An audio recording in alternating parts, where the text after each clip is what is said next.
Sur la rémunération, donc juste les résultats du mois d'octobre, on voit bien que la crise Covid nous impacte, le confinement nous impacte, hein. On est avec une baisse de 2,64% des unités, mais malgré ce, on a une augmentation de la rémunération sur la marge, plus bien sûr les honoraires, qui sont venus compenser la baisse de marge, de 0,92%. Donc on voit bien que si on était resté sur l'ancienne marge, celle qui existait en 2017, ce serait catastrophique.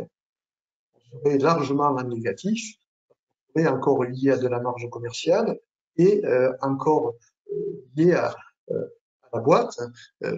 Pas une bonne chose. Donc, heureusement qu'on a changé de mode de rémunération et on arrive à sortir positif malgré la baisse des unités. Et si on regarde, en plus, bien sûr, les honoraires qui viennent en plus, comme la vaccination, etc., on n'est pas à 0,92 en positif, on est à 2,02.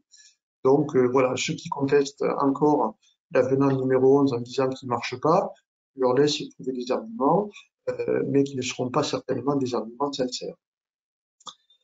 Ça, c'est le global. Maintenant, ce qui est intéressant aussi pour vous, c'est votre entreprise. Et donc, si vous devez vous envoyer vos statistiques à IQVIA, vous pouvez avoir cette simulation pour votre propre entreprise. Bénédicte, sur le slide suivant, il y a, voilà, donc quand vous recevez les données de Pharmastat, que vous recevez tous les mois, il suffit de cliquer sur la petite maison là, et là vous avez 6 pavés qui apparaissent, et donc celui en rose vous permet d'avoir la simulation pour votre pharmacie que vous allez voir dans le slide suivant. Donc voilà, il est un peu chargé, mais en fait ça vous permet de voir sur l'activité 2018 réelle, hein, celle de votre officine, avec la marge ancienne, celle de 2017, avec la marge nouvelle, celle de 2018 à cette époque-là, et puis donc l'impact sur la flèche en rose, qui est la différence, pour voir si vous avez gagné de la marge. Pareil pour l'année 2019, sans réforme, avec la réforme et la différence, et pareil pour l'année 2020. Alors bien sûr, ils l'ont fait jusqu'au mois de septembre, et ils l'ont transposé à l'année entière, et ensuite, donc avec la marge de 2020 qui a encore évolué, et ensuite complètement à droite, vous avez le cumul sur 3 ans de ce que vous a amené cet avenant. Est-ce que ça a été positif pour vous ou est-ce que ça a été négatif pour vous? Donc ça vous permet de connaître voilà la portée de l'avenant et du changement de mode de rémunération. Donc allez le consulter. Si vous n'y arrivez pas, vous appelez IQVIA pour leur demander comment aller le chercher. Mais voilà, vous avez ce petit tutoriel sur le site du SPO. Franchement, ça vous permet de piloter votre entreprise, hein, de voir que, ce que nous disent d'ailleurs tous les pharmaciens qui nous appellent, ils nous disent, effectivement, mon chiffre d'affaires et mes volumes ont stagné, par contre, ma marge a augmenté. Ben oui, c'est pas un hasard, c'est la réforme de l'USPO. Ça, c'est exactement la même chose, hein. Donc, pratiquement tous les pharmaciens sont en positif, puisque en 2018, il y en avait 30 qui étaient en dessous. Cette année, 102. Et vous savez qu'on les compense à l'euro près, puisque on avait convenu avec l'assurance maladie qu'il y aurait 0 perdant. Et donc, ceux qui étaient perdants, parce qu'ils ont perdu 3 000 euros, et l'assurance maladie leur donne 3 000 euros et leur verse 3 000 euros. Ils soient en aucun cas perdants. Pas gagnants, ils ne sont pas perdants. Donc, ça veut dire que c'est une réforme qui ne peut être que positive et qui est largement réussie. C'est la première fois que le syndicat négocie une réforme avec une augmentation de marge. Toutes les négociations avant celle de l'USPO, quelles que soient les négociations, étaient des négociations de la politique du moins pire.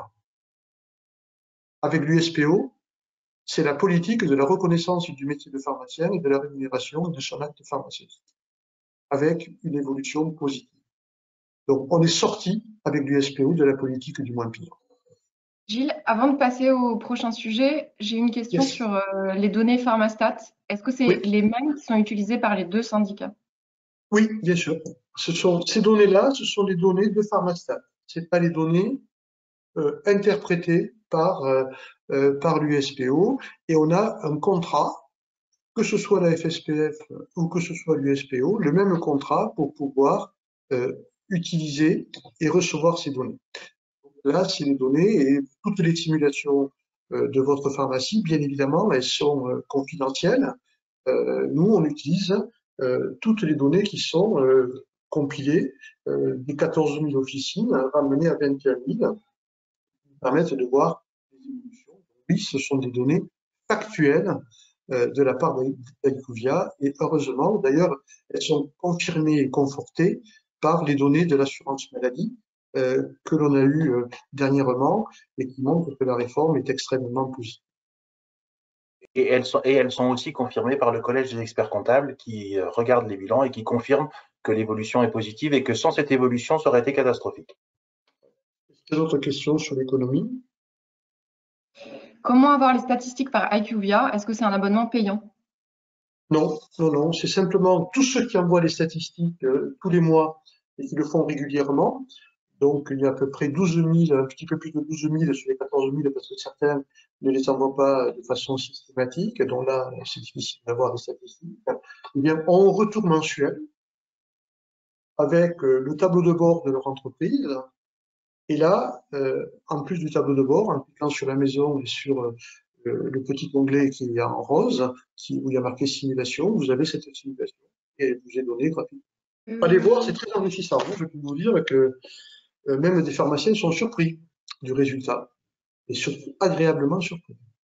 Ah, j'ai une autre question. Est-ce que ça marche avec Osfarm?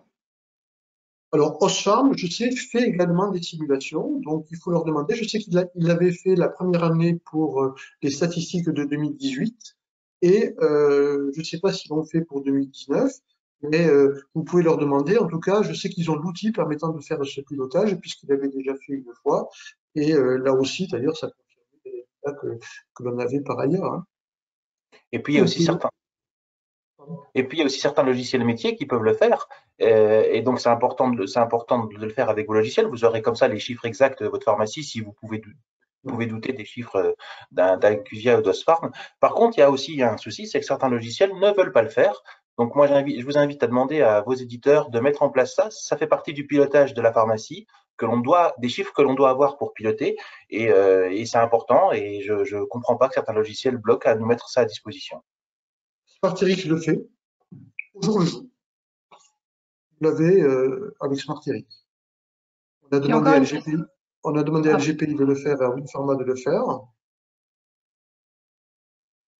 Curieux, comme dit Pierre, curieux. Ils ne le font pas. Pourtant, voilà, c'est une information importante. Et quand on est en pleine réforme, de pouvoir piloter son entreprise, c'est la moindre des choses.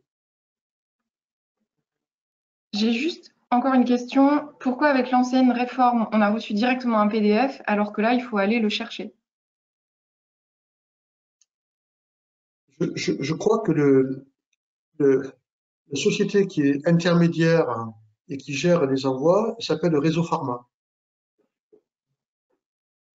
Et je crois que le Réseau Pharma appartient à la FSPF. Alors, je ne dis pas qu'il y a une raison de cause à effet, mais c'est bizarre parce que sur la première réforme, il n'y avait pas de difficulté, et cette fois-ci, il faut aller le chercher, quoi. Donc c'est curieux, quoi. C'est étonnant, Oui, sur quoi. l'économie. Alors juste avant de finir l'économie et d'aller sur les tests antigéniques, l'USPO a protesté auprès du Comité économique des produits de santé contre des risques de TFR qui ont été validés par le Comité économique et que nous contestons aujourd'hui et que nous avons contesté auprès du ministère de la Santé. Ça concerne 4 molécules, l'irbesartan hydrochlorothiazide, le valsartan et le valsartan hydrochlorothiazide, également le nebivolol hydro. Scandaleux. Nebivolol, on est déjà au-dessus des taux de substitution prévus sur les 12 mois, sauf que le chiffre du mois de mai n'était pas bon parce qu'il y a eu des ruptures. Et donc, ils prennent le chiffre du mois de mai. On joue. Pareil pour l'irbesartan hydrochlorothiazide, il y a eu un trou d'air au mois de mai. Je vous rappelle que le mois de mai, c'était l'après-Covid, hein, et que les approvisionnements, c'était pas facile. Pour le valsartan, tout le monde connaît la chanson, la matière première impossible à trouver pour tous les génériqueurs en raison des conditions de recherche d'impureté dans le principe actif.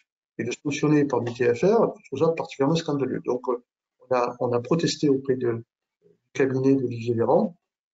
On attend l'arbitrage. Et si l'arbitrage est négatif, je pense qu'il va falloir faire du foin. Ce serait totalement, moi j'appelle ça du cynisme. Car on est sur ces 4 molécules, qu'on a fait le boulot, qu'on a dépassé, qu'on prend juste le trou d'air pour justifier une TFR, c'est totalement inacceptable. Donc ne vous inquiétez pas, on vous avertira, même si la période n'est pas propice à se concentrer sur de la protestation, parce qu'on a des enjeux de santé publique, on ne sera pas passé. J'ai une question un peu de prospective sur l'année 2021. Est-ce que les tarifs des marges, etc., vont changer encore en 2021? Non, 2021 sera l'année du bilan qui est prévu. Vous savez qu'on a prévu un bilan début 2021 qui seront le bilan des 3 années de la réforme. Je crois que les 3 années de la réforme seront très positives. Par contre, on va regarder également tout ce qui entoure et qui est l'environnement, c'est-à-dire les remises, le déremboursement de l'homéopathie, etc. On va regarder tout ça. Parce que tout ça est inclus dans l'accord qu'on a obtenu avec l'USPO. La marge elle-même, je pense qu'il n'y aura pas de discussion, évidemment, puisqu'on est même allé au-delà de ce qui avait été prévu. On était aux alentours de un petit peu moins de 300 millions, et là, on est plutôt un petit peu moins de 400 millions. Voilà. Donc, 800 millions de plus, donc on a bien négocié, et c'est un mieux pour la profession, et ça a été accepté par les pouvoirs. Par contre, 2021, c'est pas une année blanche, hein, c'est une année de négociation.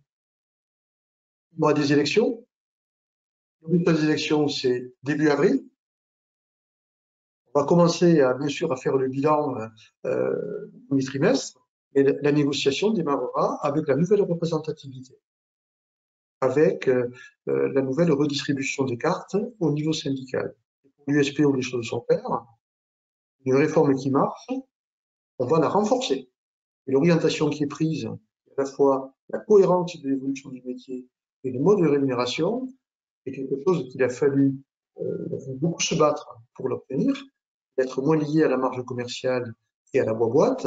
Et donc, il faut aller encore plus loin pour continuer cette orientation du métier qui plaît aux jeunes pharmaciens, qui fait que la filière officine est attractive dans les facultés. C'est parce qu'on a pris cette orientation, plus l'orientation métier. Donc, la négociation va être surtout que l'année 2021 pour pouvoir être opérationnel début 2022, repartir sur 3 ans, en espérant qu'on sera sur la même orientation.